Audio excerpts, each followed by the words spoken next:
सभी को जय मसीह। सबको जय मसीह की। प्रभु यीशु मसीह के नाम में प्रभु को धन्यवाद देते हैं। प्रभु ने एक और बार मौका दिया आज के दिन के लिए। प्रभु का आभारी हैं। हमारा परमेश्वर विश्वास योग्य है, दयालु है, अनुग्रहकारी है। आइए हम आज के अध्ययन के लिए पढ़ेंगे भजन संहिता किताब 133 अध्याय का हम पढ़ेंगे। भजन संहिता 133 अध्याय उसका दोनों पद को हम पढ़ेंगे, तीनों पद को पढ़ेंगे।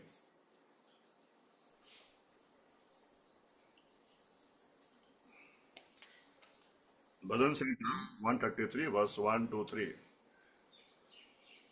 देखो, ये क्या ही भली और मनोहर बात है कि भाई लोग आपस में मिले रहे। ये उस उत्तम तेल के समान है जो हारून के सिर पर डाला गया और उसकी दाढ़ी पर बढ़कर उसके वस्त्र की छोर तक पहुंच गया। यह हेम्रोन के उस ओस के समान है जो शियोन के पहाड़ों पर गिरती है। यहोवा ने तो यही सदा के जीवन की आशीष ठहराई है। भजन की किताब 133 अध्याय में केवल 3 पद है और 3 पद में बहुत सारे बातें, बहुत सारे शिक्षा हमारे आपके लिए है। यहाँ पर हम सीख सकते हैं। यहाँ पर कहते हैं, देखो यह क्या ही भली और मनोहर बात है जब भाई लोग या बहन लोग या विश्वासी हम सब जब आपस में मिलकर रहते हैं तो बहुत ही भली बात है। यहाँ पर भजन करता कहता है कि यह बहुत ही भली और मनोहर बात है जब हम सब विश्वासी, हम अलग अलग भाषा के लोग हैं, अलग अलग प्रांत के लोग हैं, अलग अलग जात के लोग हैं, अलग अलग देश के लोग हैं, अलग अलग कुल के लोग हैं, लेकिन प्रभु यीशु मसीह के लहू के द्वारा हमें खरीदा है, हमें एक छत के नीचे लेके आए। हम एक छत के नीचे हम लोग हैं। हमारा परमेश्वर का प्रेम के द्वारा हम सबों को प्रभु ने इकट्ठा करते हुए अलग अलग देश, अलग अलग भाषा, अलग अलग जात, अलग अलग गोत्र को लोग को इकट्ठा करते हुए हम सबको प्रभु यीशु मसीह ने अपने लहू से खरीदा है। चाहे हम कोई भी क्यों ना हो, हम कोई भाषा के क्यों ना हो, लेकिन हमारे ऊपर प्रभु यीशु मसीह का लहू लगा हुआ है और प्रभु यीशु मसीह के लहू से हमको खरीदा है और हम एक छत के नीचे आए हुए, एक छत के नीचे हम सब एक परिवार में आए हैं। और हम जब इकट्ठा जब होते हैं तो हमारा आपस में प्रेम है, हमारे आपस में एकता है, हमारे आपस में मेल मिलाप है। तो वचन कहता है कि कितना भली और मनोहर बात है। ये असंभव की बात है, ये बात असंभव की बात है, लेकिन ये प्रभु का अनुग्रह है। और यहाँ पर हम जब इकट्ठा होते हैं, मिल के रहते हैं, तो ये परमेश्वर को भाता है और परमेश्वर को अच्छा लगता है। क्यों? क्योंकि हम उनके बच्चे हैं, उनका संतान है, उनके प्रभु यीशु मसीह के लहू से हमको खरीदा गया है। तो हम और आप मिलकर रहना है, हम और आप एकता में रहना है, हम और आप आपस में मेल मिलाप से रहना है। तो हमारे आपके ऐसे रहने से परमेश्वर की महिमा होती है। लेकिन यहाँ पर नीचे 2 पद में कहता है कि वह तो उत्तम तेल के समान है जो हारून के सिर पे डाला गया और वो क्या हो गया, डालने के बाद में उसके दाढ़ी पर आ गई, दाढ़ी पर आने के बाद में वो वस्त्र के छोर पर गिर गए। यहाँ पर कुछ बात को हम सीखते हैं आज। पहली बात, हारून एक याजक है। हारून एक याजक है। पुराने नियम के अंदर याजक का काम अलग था और इजरायलियों का काम अलग था। जो काम याजक करते थे वो काम इजरायली आदमी, आम आदमी नहीं कर सकते थे, नहीं कर पाते थे, क्योंकि परमेश्वर ने इजरायलियों के बीच में एक जाति को नियुक्त किया था, याजक को, लेवी को, ताकि वो अपना काम करे। और जो काम लेवी, जो काम याजक करते थे उस पुराने नियम में, वो एक आम आदमी, एक आम इजरायली उसको नहीं कर पाते थे। केवल याजक का काम था।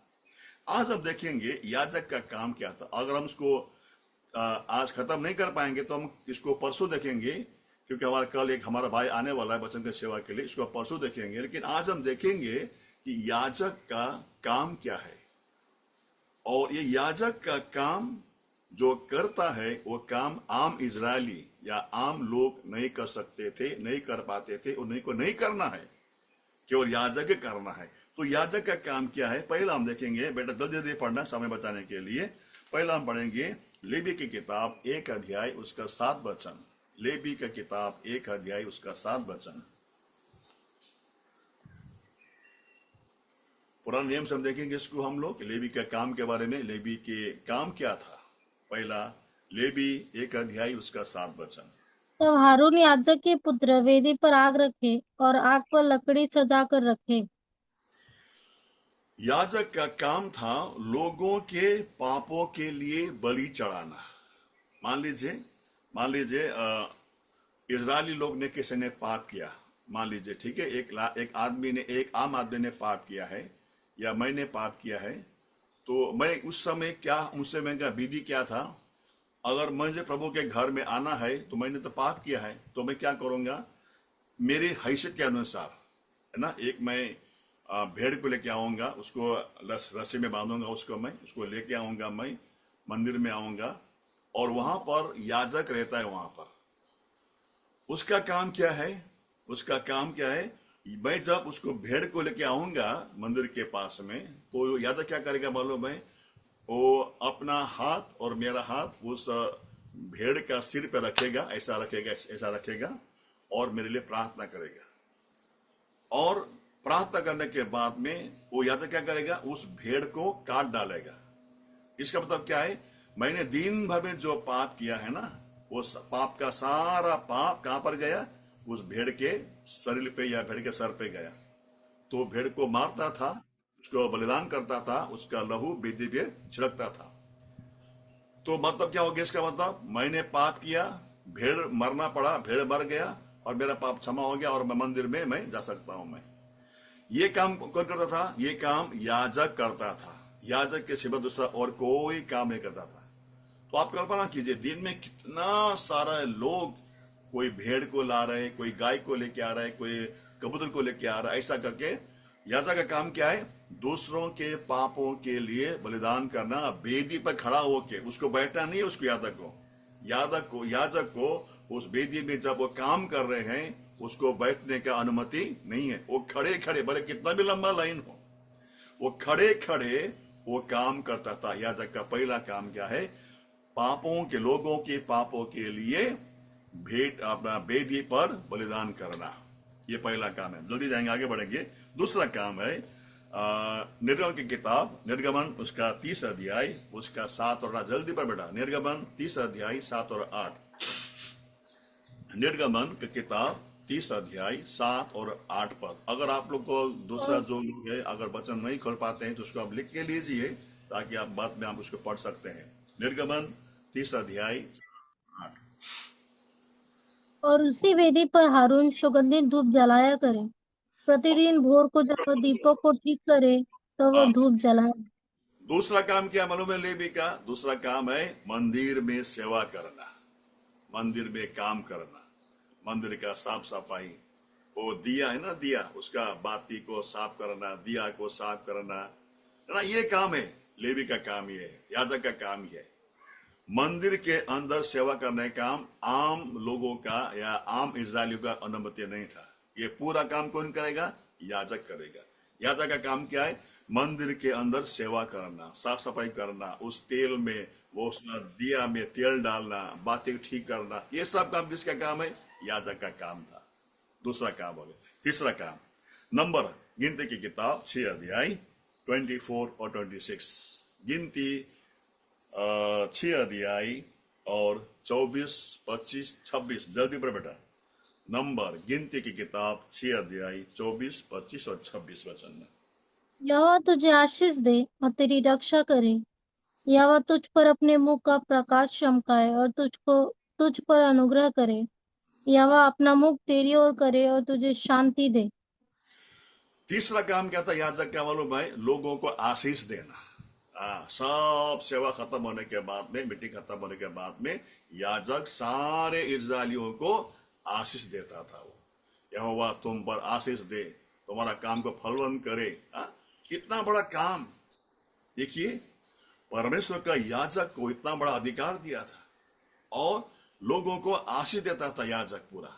ये तीसरा काम हो गया। ठीक है, चौथा, आगे बढ़ेंगे। और लेवी की किताब 10 अध्याय 11 वचन।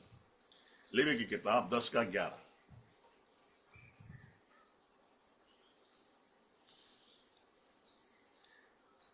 लेवी 10 अध्याय 11 वचन। और इजरायलियों को उन सब विधियों को सिखा सको जिसे यहोवा ने मूसा के द्वारा उनको बता दी थी। ये चौथा काम था याजक का। और काम क्या है? सारे जो व्यवस्था है या जो नियम है, रीति रिवाज है, क्या करना है? लोगों को सिखाना है। तुमको ये करना है, तुमको ये नहीं करना है, तुमको वहां नहीं जाना है, तुमको यहाँ नहीं आना है। ये जितने भी व्यवस्था था, मूसा का व्यवस्था, जो परमेश्वर ने अपने दास मूसा को जो व्यवस्था दिया था, उस व्यवस्था के बारे में, नियम के बारे में सारे इजरायलियों को शिक्षा देना, उसको सिखाना, उसको बताना, ये काम करना, ये काम नहीं करना, ये पाप है, ये तुमको नहीं करना है। तो लोगों को बताता था। लोगों को ये काम किसका काम है? ये याजक का काम है। ये है ना, ये चौथा काम हो गया। अब ये पांचवा काम, आगे बढ़ेंगे। पांचवा काम, लेवी की किताब 13 अध्याय 14 वचन। लेवी का किताब 13 अध्याय 14 वचन। ये सब काम किसका काम था? याजक का काम था। लेवी की किताब 13 अध्याय उसका 14 वचन।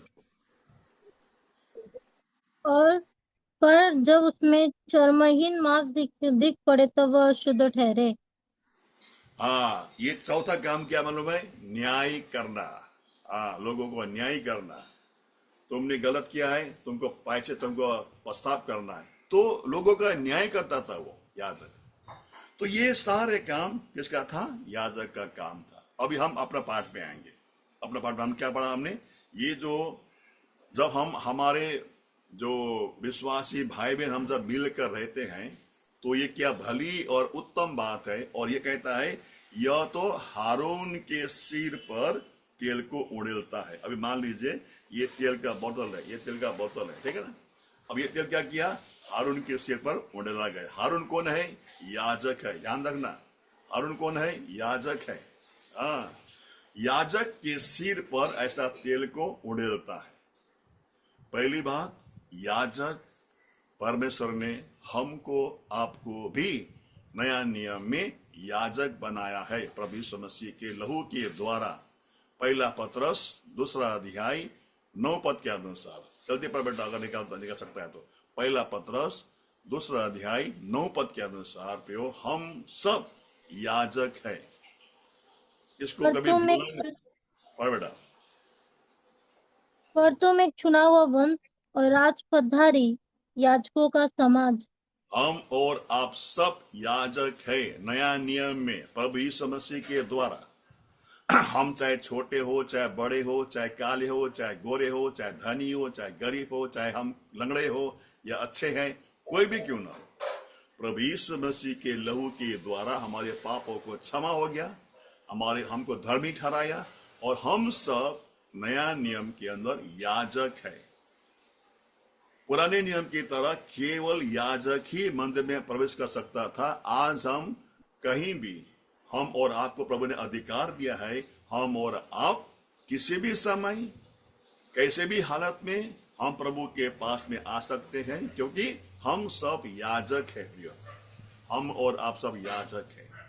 यहाँ पर कहता है, ये अगर हम सब याजक है, तो हम जब मिलके रहेंगे आपस में, प्रेम से रहेंगे आपस में, एकता में रहेंगे आपस में, तो बोलता है ये उस उत्तम तेल का समान है, जो तेल जो हारून के सिर पर डाला गया, और वो सिर पर डालने के बाद तेल बहता हुआ दाढ़ी में आया, और दाढ़ी में आने के बाद में वस्त्र के छोर पर लग गया। उस समय के अंदर हारून एक वस्त्र पहनता था।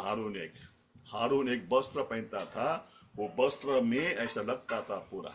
इसका मतलब क्या है मालूम आपको? इसका मतलब क्या है? इसका मतलब क्या है? हम और आप सब हारून याजक लोग हैं, और हम और आप जब मिल के रहते हैं, तो वो तेल अभिषेक का तेल है। वो याद रखना, वो तेल अभिषेक का तेल है। पवित्र आत्मा का आज हमको प्रभु ने अभिषेक किया हुआ है। नया नियम के याजकों को, हमको आपको परमेश्वर ने प्रभु यीशु मसीह के द्वारा पवित्र आत्मा का अभिषेक हमको दिया गया है। जब ये तेल हम डालते हैं सर पे डालने के बाद में वो तेल जब नीचे गिर के दाढ़ी में आता है, दाढ़ी में आने के बाद में फिर वो वस्त्र में लगता है। ध्यान दीजिए, उस समय में पुराने नियम में उस समय में लोग लंबा लंबा दाढ़ी रखते थे, लंबा लंबा दाढ़ी रखते थे, लंबा लंबा यहाँ तक है ना, एकदम छाती के नीचे तक दाढ़ी आता था। मान लीजिए मैं खड़ा हूं ऐसा, ठीक है, आप हम खड़े हैं और हम लोग ऐसा खड़े हैं, एकदम सीधा ताने खड़े हैं, ठीक है। जब मैं तेल को ऐसा उड़ेलता हूं, ऐसा तेल मैंने डाला सिर पे, जब मैं तेल डालता हूं मैं, तो ऐसा मैं सीधा ताने खड़ा हूं मैं। जब तेल डालता हूं मैं, तेल गिर के ऐसा दाढ़ी पे आएगा, दाढ़ी में आने के बाद में वो तेल कहाँ गिरेगा मालूम आपको? अगर मैं खड़ा हूं, है ना, चौड़ा तान के खड़ा हूं मैं, और दाढ़ी में तेल तो डाल दिया मैंने, तेल दाढ़ी में तो आ गया, मगर तेल कहाँ गिरेगा वो? सीखा? किसी को मालूम है दाढ़ी कहाँ गिरेगा? तेल तेल कहाँ गिरेगा? उसके वस्त्र। नहीं नहीं नहीं, मैं खड़ा हूं ना, इसका सीधा तान खड़ा हूं मैं, एकदम खड़ा हूं। अगर मैं सीधा ताने खड़ा हूं, मैं तेल डालता हूं, तो तेल दाढ़ी का तेल तो कहाँ गिरेगा? नीचे जमीन नीचे पर गिर। गिरेगा, नीचे वस्त्र पे नहीं आएगा, याद रखना। वस्त्र में कब आएगा? हाँ, सीखा? वो वस्त्र में कब आएगा हम्म। दाढ़ी? हाँ, जब वो बैठा रहेगा तो। बैठना नहीं, जब मैं ऐसा झुकता हूं ना, जब मैं झुकता हूं ऐसा, तब वो दाढ़ी जो है मेरा बदन में वस्त्र में टच होएगा, और वो तेल फिर वस्त्र में लगेगा। प्रियो, जब तक आप नहीं झुकोगे, जब तक आप नम्र नहीं बनोगे, जब तक अपने आप को दिन नहीं बनाओगे, वो दाढ़ी का तेल जो है वस्त्र में कभी नहीं लगेगा। वस्त्र क्या दिखाता है? हमारा जीवन, है ना। ये दाढ़ी क्या दिखाता है? दाढ़ी में हड्डी नहीं होता है, याद रखना, दाढ़ी में हड्डी नहीं होता है, दाढ़ी में मांस नहीं होता है। जब उसको ऐसा हम झुकते हैं, वो तेल जो सिर पे लगाया तेल है, जो दाढ़ी में होके फिर वस्त्र में आता है। क्यों? ये वस्त्र हमारा क्या है? हमारा चरित्र को दिखाता है, हमारा व्यवहार को दिखाता है। और वस्त्र में तब तक तेल नहीं आएगा जब तक वो हारून जो याजक है अपने आप को नम्र बना के नहीं झुकेगा। तेल को वस्त्र में आना है तो याजक को झुकना है। हम और आप नए नियम का याजक हैं। जब तक हम और आप नम्र नहीं बनेंगे, जब तक हम और आप दीन नहीं बनेंगे, जब तक हम और आप अपने आप को नहीं झुकाएंगे प्रियो, हमारे आपके बीच में प्रेम कभी नहीं आएगा। हमारे आपके बीच में आपस में एकता कभी नहीं आएगा। हमारे आपके बीच में मिल मिलाप कभी नहीं आएगा। आज मंडली में मिल मिलाप क्यों नहीं है? आज मंडली में आपस में एकता क्यों नहीं? हम झुकना नहीं चाहते हैं, अपने आप को झुकाना नहीं चाहते हैं, इसीलिए आज आपस में प्रेम नहीं है। हम एक दूसरे को क्षमा नहीं कर पाते हैं, हम एक दूसरे को माफी नहीं कर सकते हम लोग। उसके उसके उसने जो मुझे बोला ना, मैं भूल नहीं पाऊंगा। ऐसे कितने विश्वासियों को मैं जानता हूं प्रियो, हम क्षमा नहीं कर सकते हम लोग। तो क्या फायदा? अगर हम एक भाई एक बहन को क्षमा नहीं कर पाते हैं, मंडली में आके क्या फायदा? मंडली में आके स्तुति गा के, आराधना गा के, में से भाग लेके, जय मसीह बोल के फायदा क्या प्रेम भाई? नहीं, कोई फायदा नहीं है। अगर किसी को आप क्षमा नहीं कर सकते हो, किसी को अगर आप प्रेम नहीं कर सकते हो, इसका मतलब क्या है? आपका जो तेल डाला गया है ना, वो तेल वस्त्र में नहीं गिर रहा है। कहां गिर रहा है? वो जमीन पे गिर रहा है। वो कोई मतलब नहीं है प्रिय, कोई आशीष नहीं है आपका जीवन में। कोई भी, मैं भी, कोई भी हो, अगर हम और आप नहीं झुकते हैं, हम और आप नम्र नहीं बनते हैं, हम और आप दीन नहीं बनते हैं, हम और आप अपने आप को, हम दूसरे को क्षमा नहीं करते हैं, तो प्रियो कोई भी आशीष हमको आपको नहीं मिलेगा। आप लिख के लीजिए, आप कितना भी प्रार्थना कीजिए, आप कितना भी बाइबल पढ़े, रो दिन भर आप बाइबल पढ़िए, आप दिन भर प्रार्थना कीजिए, आप दिन भर स्तुति गाते रहिए आप, लेकिन अगर हम और आप नहीं झुकेंगे, हम और आप दीन नहीं बनेंगे, एक दूसरे का क्षमा नहीं करेंगे, आपस में प्रेम नहीं है, आपस में मेल मिलाप नहीं है, कोई आशीष हमको नहीं मिलेगा। प्रभु की ओर से कोई आशीष हमको नहीं मिलेगा प्रिय बहन। वचन, बड़े बड़े वचन देने से कुछ नहीं होता है, लंबा लंबा प्रार्थना करने से कुछ नहीं होता है प्रिय भाई बहनों। हम और आप सब याजक है। हमको आपको झुकना है। वो सिर पे डाला हुआ पवित्र आत्मा का अभिषेक का तेल जो है, अगर मेरे वस्त्र पे गिरना है तो मुझे झुकना है, अपने आप को झुकना है। और नीचे कहते हैं भजन की किताब 133 अध्याय का 3 पद में, पढ़ बेटा। 133 का 3 पद। यह हिम्रोन की उस ओस के समान है जो सिय्योन के पहाड़ों पर गिरती है। यहोवा ने तो वही सदा के जीवन की आशीष ठहराई है।